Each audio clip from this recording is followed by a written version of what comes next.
Tell Me More podcast is being recorded on the lands of the Wurundjeri people of the Kulin Nation. We pay our respects to elders past and present and extend that respect to all Aboriginal and Torres Strait Islander cultures. My name is Olivia Molly Rogers and I'm excited to get comfortable in the uncomfortable with you and remind you that nobody is perfect and everybody has something going on behind the scenes that you may not know about. I hope you enjoy the podcast. Hello and welcome back to Tell Me More. Today we have another episode of Ask Me More where I answer questions submitted by you, and I've got the lovely Daniel here to ask me those questions. Today our episode is focusing mainly on running, which I'm really excited about. We get so many running questions each time you put up a question box, or even on the Spotify questions, which you can put down after each episode. Almost every week there's someone asking about running and your running and opinions on running. Yeah. So we thought we would make it specific and go all into the running just for one little episode and then see how we go.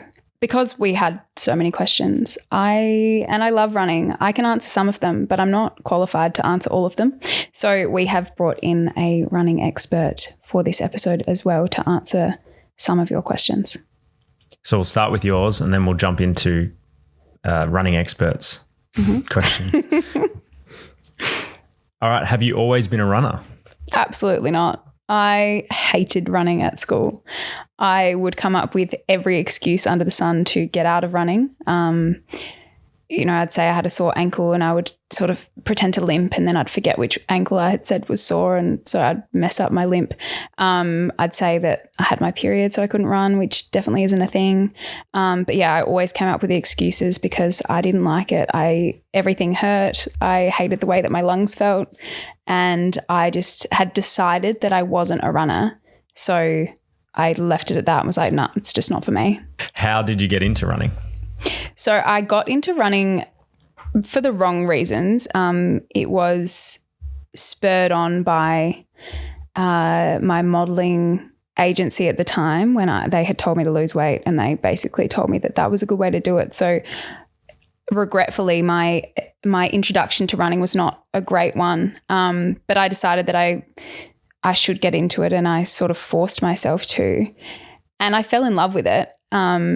I think initially, though, my relationship with it was too focused on what it did for my body in terms of aesthetics rather than how it made me feel. And it took me a long time to sort of shift that relationship, and I'm in a much better place with it now.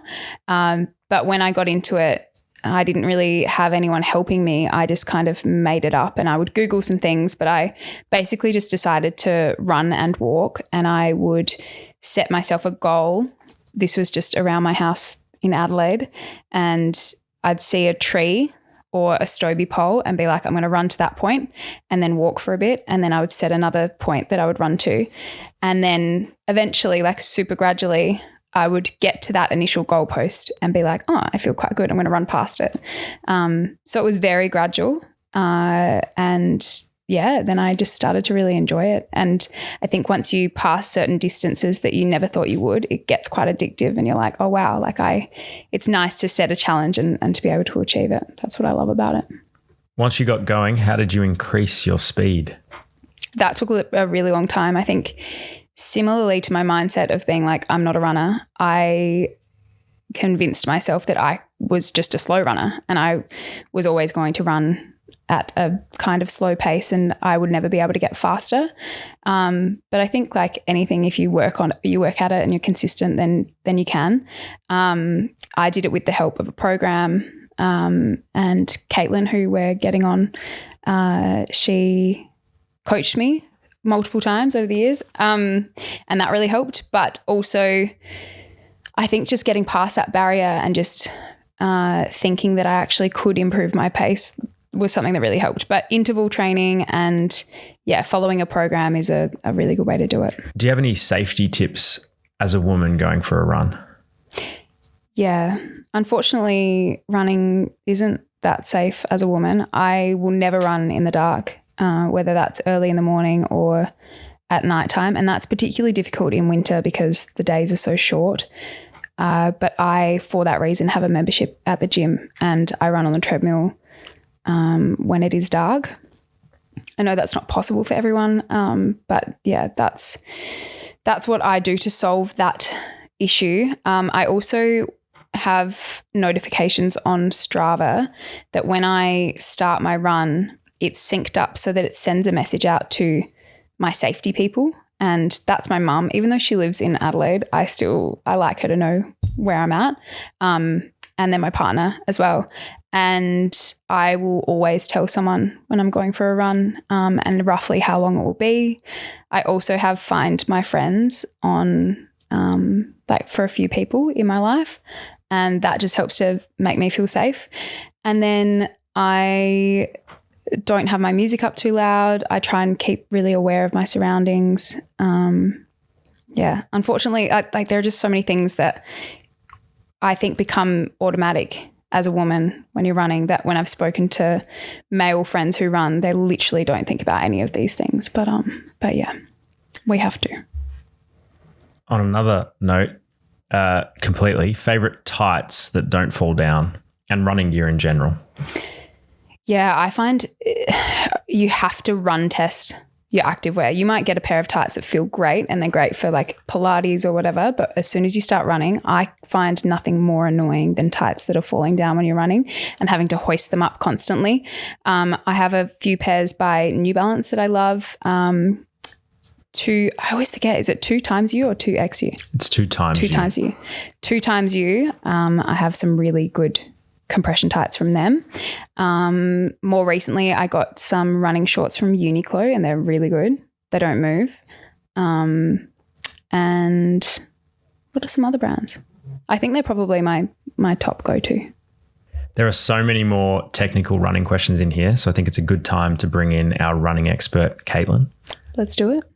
To answer some running questions that I am not qualified to answer, we do have someone who is qualified to answer them. We have the lovely Caitlin Duncan, who is a qualified running coach and the co-founder and co-owner of the Run Club in Cremorne, which is a running studio. Thank you so much for having me. It's very exciting to be here today. Thanks for joining me. Now, you have helped me so much over the years with my running, so I'm excited for you to share your knowledge with the listeners as well. Can you tell me first, what's your history with running? Because I know that you have run some serious times. So I've always loved running. So, back in high school, doing your usual cross country and 1500s, those sorts of things. Dropped the ball a little bit as those later teen years hit, but I very much got back into it in my early 20s and just grew from there. I just loved it. I think as you get a little bit older too, it probably becomes exercise, but exercise more for the mind than the body. Like my own sort of meditation. I can go out in the mornings, have my time to think, start the day, and then get into it. I love that. Yeah. But like when it comes to actual marathons, can you please tell me your best times? So my PB, which is my most recent race, was Melbourne Marathon last year with 2:52. It's insane. No. It is. It's crazy. Like that blows my mind. I think what is that as an average pace per kilometre? So just over 4 minutes per K. So probably about 4:05 per K. I couldn't hold that. Maybe we'll get there like with some more help from you. But I was going to say I don't think I could hold that for a few kilometres at this point in time. I was going to say a few years ago or 5 years ago or whatever it is, I would have said the same thing. So I totally understand like where you're coming from in that thought process as well. So yeah. What was your initial time then, like when you did your first ever marathon? I think my first ever time, which I think was 10 years ago this year, was 3 hours 26. Wow, okay. So you shaved off like half an hour. Yeah. That's so built from there over the years. Yeah. So we really do have quite the pro in our hands. To know about that. I do. Okay, I would love to know, first of all, do you think that anyone can become a runner? Absolutely. Obviously, aside from, if there's any medical or, history stuff like that. But yes, absolutely. It can be a slow process, whether it's starting off with 30 seconds on, 30 seconds off. By that I mean, 30-second jog, whatever pace that looks like for you, 30-second walk, and building from there, whether that's once or twice a week and then building up from there. I think anyone can be a runner with, consistency, determination, if they're willing to commit to it and keep going gradually. Absolutely. Awesome. Yeah. I think so too. I feel like if you are able-bodied and like you said, don't have any medical issues getting in the way of it, it's such a mental game. Absolutely. Like, you have to be able to be willing and believe that you can do it, and then you can do so much more than you first think you can. Like I've really surprised myself with like consistency, and also having you backing me, I think helped me to believe, like push past the mental barrier. Yeah. Like you get so stuck in thinking that you can only run a certain pace or only run a certain distance. Absolutely. But it's amazing what you can do if you push yourself a little bit further. Absolutely. I think the consistency and accountability thing is huge. You know, if you don't give up just because you had a crappy run and you didn't feel great one day. If you're like, okay, that was that, but I'm going to get up again in, you know, maybe not the next day, maybe every second or third day, and do the same thing, that consistency and sticking to it, staying accountable, whether it's to yourself or somebody else, that is so key. That is everything. Like even I have a coach as well, because it so helps to have somebody else look on and be like, pull you back when you need to be pulled back, but also push you when you need to be pushed as well. So I think the consistency, accountability is huge. I love that. For anyone starting out, what are your go-to running must-haves? In terms of like items, good pair of runners. So runners is such a hotly debated topic at the moment because there is so many and so much variety. So I would say go get yourself fitted properly, like whether it's at Up There Athletics or Soul Motive or one of those shops that specialise in running, absolutely getting the right shoe for you, which I know you've done before and you've probably felt the benefits of that. My first or second half marathon I ran in bad shoes and I ended up losing a couple of toenails. Absolutely. Yeah. See, so good runners, that is key. And at the studio we've seen them all, like from, you know, Converse flat shoes on the treadmill to, you know, your top performing shoes. So go get fitted, find what's right for you. A good sports bra if you're a female, I think that is absolutely key. So you're not getting, you know, sore shoulders because you're slumping over, you're feeling supported. So a good sports bra is also key. Sports watches can be really handy. Again, depending on what your goals are, and stuff like that, they can be handy for keeping you accountable. Also motivation. You see at the end of your run what you've achieved. Seeing that can help you motivate to get up and do it all again in a few days' time. I feel like that's a big point of contention, like between Apple Watch users and Garmin users. Absolutely. It's always a hot topic as well. Very competitive. What are some mistakes people make when they first get into running? Too hard too soon, for sure. Like I was saying before, like the having a day or two rest in between, not thinking you're getting into running and going out for an hour every day if you're just starting out. So, you know, taking one step at a time, maybe using the 10% rule, so not increasing your mileage by more than 10% every week. So it might be in the beginning, it might be adding just on 100 meters every week, and then you'll build up to a couple of Ks. Injury prevention's the other thing. So people will go out, they get that endorphin hit and they want to go the next day, which is great, but you also need to have rest and you need strength work. You know, it's so key to staying injury free and being a strong runner. Yeah, that was one of my next questions was what's the best way to protect your knees and joints and, you know, prevent injury as best you can. Definitely strength work and make it specific for runners. So whether that's getting from your physio or running coach a strength specific workout to do in the gym, you know, whether it's going to the gym and doing sets of exercises or something like reformer Pilates where it's low to no weight bearing. You want to take that pressure off the joints, load off the joints, because running is, you know, quite hard on the joints and the tendons. So being able to take that load off but still getting strength work in is really, really good. Even stuff like yoga, yin yoga to stretch is awesome. I know there's a lot of stuff now around ice baths, saunas, all that sort of stuff. So taking your strength work, your recovery, your injury prevention as important, as key as your running is really important. I need to be better at that. For sure. Oh, me too. Absolutely. And practice what we preach. Absolutely. I say all that, but I need to do a bit more of it too. We'll be right back after this quick ad break. Do you remember the beep test or school cross country? 50% of women stop running when they turn 15. The negative impact these experiences had on so many young women and their relationship with running honestly makes me feel so sad. If you're listening and you're thinking, this is me, I have just the thing for you. Kick Run. Their running programs are expert-backed and have been created to help you hit your running goals in 8 weeks. The Kick Run Challenge starts this week and it's not too late to join. You can choose your goal of 3, 5, 10 or 21 kilometres. Kick's 3 and 5 kilometre challenges are perfect for beginners. There's no pressure to run at a certain pace and you'll alternate between slow running and walking to help you build up your fitness with confidence. Enrollments are open till Monday, 21st of October. Use the code TELLMEMORE to unlock your free month with Kick. Think of it as the first half of the challenge on me. If running's not your vibe, that's totally fine. Kick has everything from guided Pilates, strength, yoga, and so much more. Head to www.kickapp.com to enroll now. Now back to the show.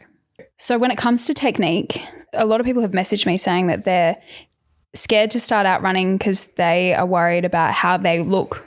I think I felt a bit the same too when I started running. I'm like, I'm going to look like I have no idea what I'm doing because I did have no idea what I was doing. And you sort of just think that you can run, but then sometimes you run past people and like their technique looks a little bit funny.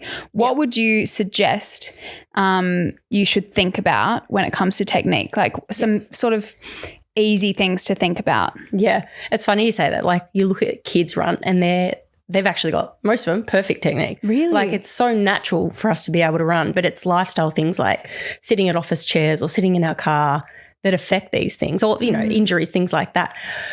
But everyone's different. We don't want to overcorrect too soon and end up in injuries, but some good things to sort of remember is going through a full body scan. So what we do at Run Club in the studio when we're taking classes, we get our clients to look in the mirror and use that as feedback and check in using a full body scan, going from top down, making sure the shoulders are relaxed, they're rolled back, nice open chest. We're focusing on that arm drive. People often don't realize how key arm drive is in helping you. And if you can get that arm drive right and really use your arms and upper body properly, you can relieve some of the pressure on that lower body. So a nice strong arm drive, but just being mindful not to start to swing right across that midline of your body because you'll feel that sway. I noticed in Run Club looking in the mirror that my arms go across my body too much. And then I also noticed when I'm running with friends and I'm constantly elbowing people and then I'm like, what's going on? Why do people keep bumping into me? But it's because I'm like, why is everyone in my way?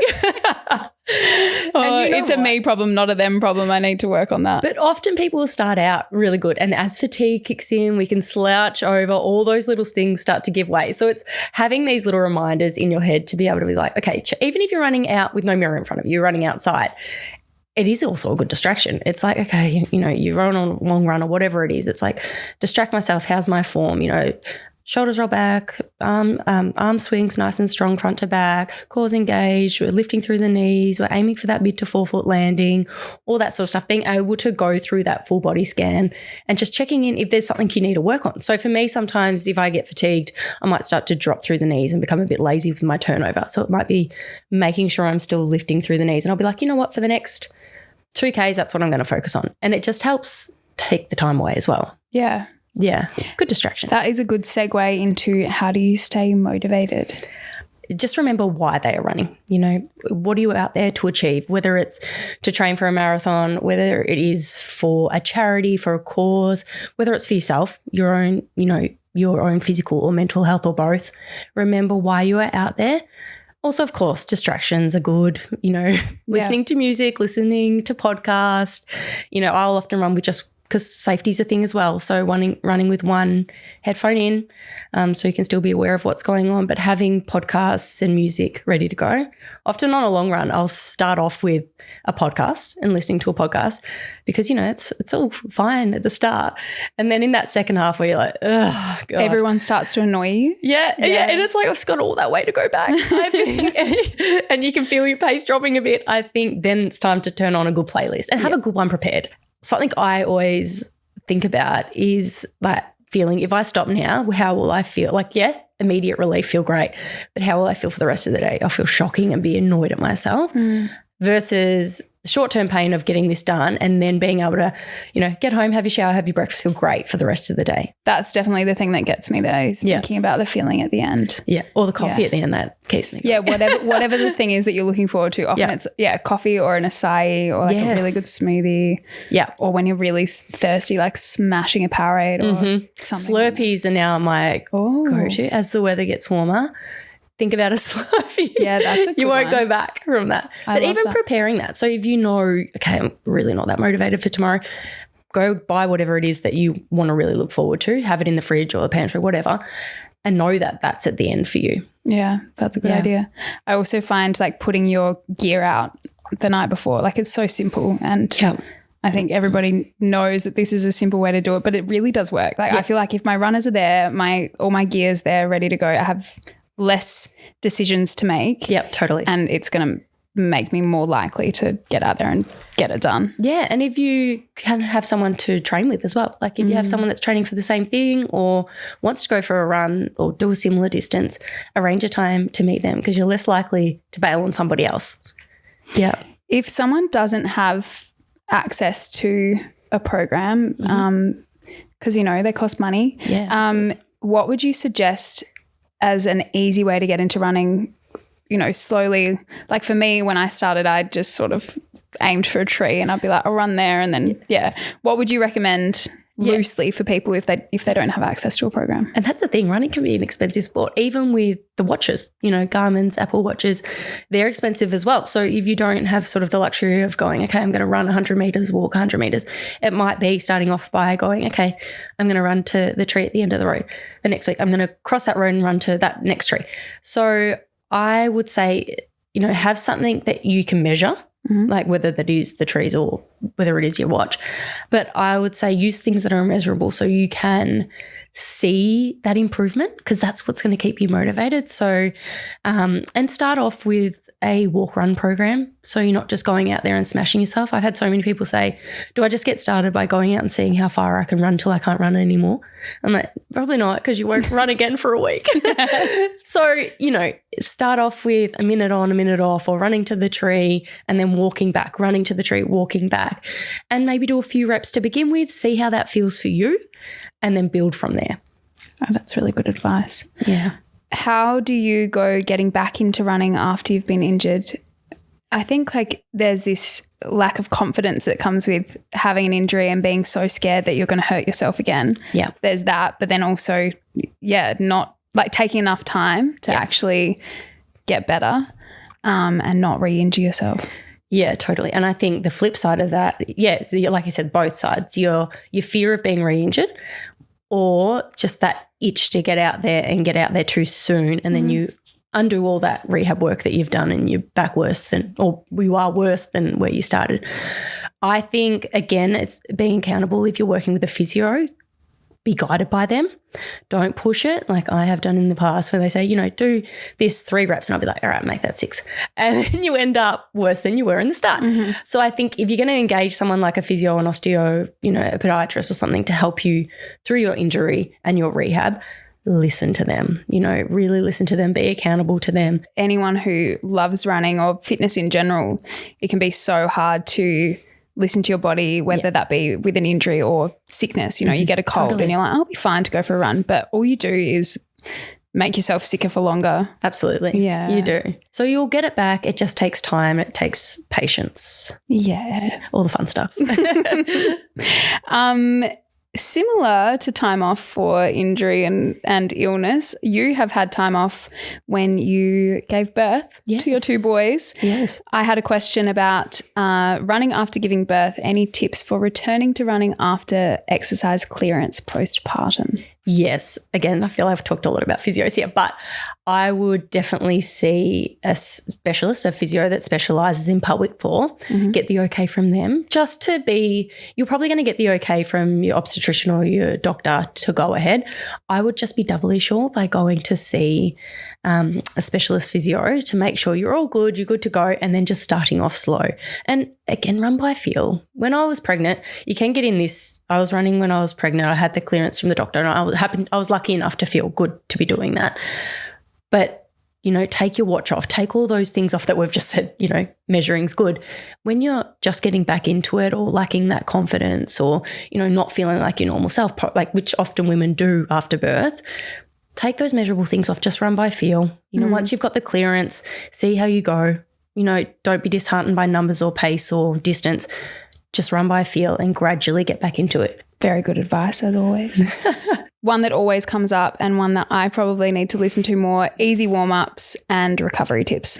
Sure. So I think for warm-ups, it's always nice just to get started with a light jog or a brisk walk. So just getting that heart rate up a little bit, usually I would say around 5 minutes or maybe a K, something, and then pause your watch and do some maybe dynamic stretches. So don't do the static stretches to begin with, maybe some leg swings, some trunk twists, some dynamic stretches, and then get into your main session. But again, your warm-up time, you know, whether you're a bit sore or a bit tired, might take a little bit longer. Just go by what feels right for you, but always have that time of starting off easier, doing some light stretches and then getting into it.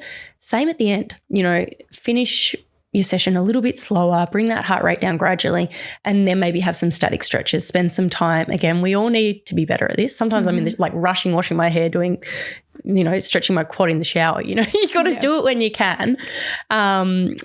But yeah, having some time for static stretches then at the end is great. A lot of people ask about nutrition and running. I know when we've spoken about it, you've told me that it is so personal and it depends on personal preferences. Yeah. But what do you recommend when it comes to nutrition and timing, like running, you know, eating before a run, eating after a run? Yeah, I think, it is very personalised based on someone's history, their weight, their goals, all that sort of stuff. But being fueled is so key. You know, under-fueling is a mistake a lot of runners make, we all make at some point.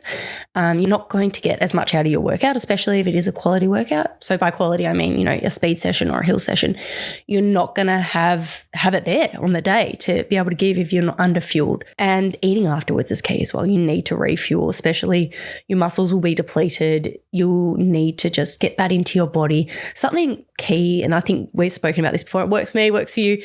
You often finish your run and you're not hungry. You know you need to get those nutrients in, but you're like, the last thing I want to do right now is eat.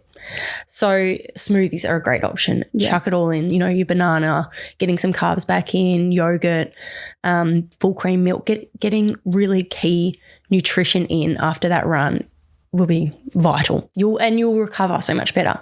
You'll find yourself waking up that next day feeling way better than if you hadn't fueled yourself. Yeah, definitely makes a massive difference. Yeah. Thank you so much for that, Caitlin. You're a gem. Thank you so much for having me. It's been fun. Our next segment for this episode is a running rapid fire Q&A, and Daniel's going to ask me questions. Yep, we've got heaps that we wanted to pile together that could have been a little bit smaller and bigger and fun. So you got to answer straight away, no thinking. Okay. All right. Running solo or run club? Oh, both. I like to mix it up. I love running by myself for like therapy. If I'm feeling a bit anxious or highly strung, there's nothing that makes me feel better than going for a run and just sort of being in my zone. But then equally, I do run club with a group of friends every Saturday, and it's such a nice way to catch up with friends and do a more chilled run, and I love that. So both is my answer. Pre-run or post-run coffee? Again, both. So if I'm going for a long run and I don't know how to answer this without getting too gross, but I guess runners talk about toilet things a lot because it's just a big part of it. You have to time your coffee well is all I'm going to say. Early or night runs? Not night runs because it's dark. So or early or later. Early or later. Early or not early. I like getting a run done earlier in the day so it's, you know, ticked off. Favorite post-run snack? I love having, it's not really a snack. It's kind of more of like a meal, a acai bowl. Flat course or challenging hills? Definitely flat. I hate hills. Music or podcast? Can I say both? Depends on the day. We'll put my a link to my running playlist in. What's worse, blisters or sore knees? Sore knees. Dream run location? New York. I love running in New York. Sunnies or no sunnies? Sunnies. Socks up or no-show socks? Socks up. Post-run meal, you kind of said. Yeah, acai. Tan or no tan, as in botanical gardens? Oh, yeah, not suntan. Not suntan. I do love the tan, and you've got to do Anderson Street Hill first so you get that out the way. If you run the other way, you are on a slight incline the whole time. So you're running uphill the whole time. People think it's easier. It's not. You get the bad hill out of the way first and then you're better. And favourite spot at the moment to run?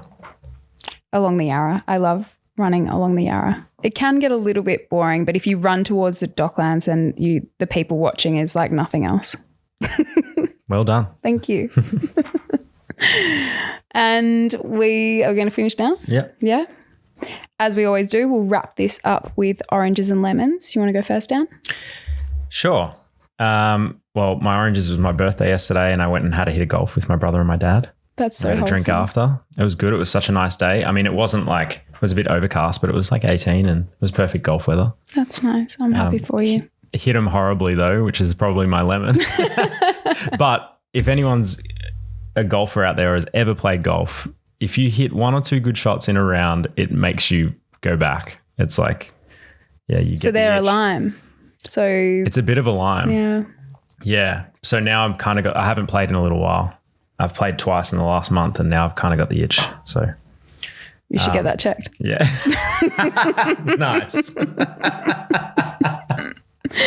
What's yours? My lemon it's funny timing because I actually have a bit of a knee injury at the moment, which I'm going to go and get checked out by a physio. That's a lemon because I miss running and it's only been a few days. My orange is that my boyfriend was away in Canberra for work and I thought he was going to be away for longer, but he surprised me and came back last night. So that was a nice orange. That is nice. Yeah. He like called the buzzer at the apartment building and I was like, who? Like I was thinking some weirdo because it was quite late at night. I was like some weirdo who's like stumbled across this and pressed the wrong number or something and then the weirdo was him. So that was a very nice surprise. Thank you so much for listening as always and for submitting your questions, and special thank you to Caitlin Duncan from the Run Club for coming on and answering questions for us. We will put some more details for Caitlin in the show notes. Thanks for listening to Tell Me More. This show wouldn't be possible without you. If you'd like to show your support, please subscribe or follow the podcast on your favourite platforms, and don't forget you can watch full episodes on YouTube and Spotify.